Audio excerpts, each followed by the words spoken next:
Hey guys, welcome back to another video. Now, I'm gonna keep this one short. I don't know how long I'm gonna make it, but I'm gonna just get right to the point. I was looking for stuff to talk about, and I wound up running into the Jeffrey Epstein files and just about what's coming out more and more and more as we learn more stuff and why they're not releasing it. Honestly, I'm just loving that I'm seeing a lot of content. Maybe it just might be my algorithm, but I'm seeing more and more and more and more people just not let this go. And it actually gives me hope because it's like we're not just going to move on from this. People want answers.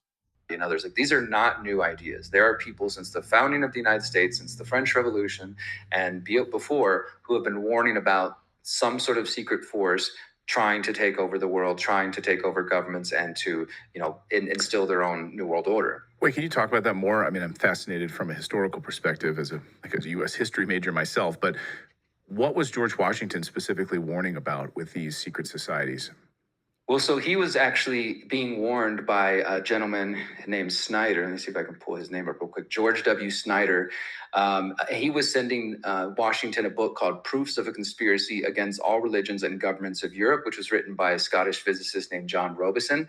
And in August 1798, Snyder sent George Washington a copy of this book, and they corresponded. And you can find all this. This is all online because all of Washington's letters that survived him have been digitized, and you can search and find these. And of course, you can see it handwritten by him. It's been transcribed.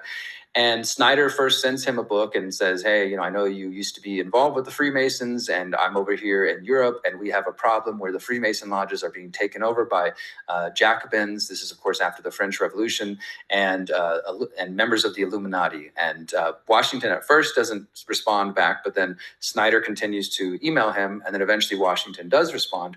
And the interesting thing is his Probably asking yourself, what did that whole clip have to do with the Epstein files? Well, it had a lot to do with it because that's who Jeffrey Epstein was.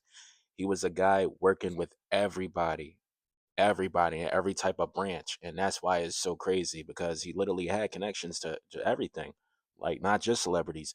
And it just goes to show you that this has been going on since the founding of the country. So you got to ask yourself, what's this reality really? Like, what are we living in? All right, that's my, daily dosage of the day. I put it up there. I was going to read it, but, I think you should just read it for yourself. I put it out there. If you listen to the clip, you can tell you where to go find it. And I did some reading of it myself.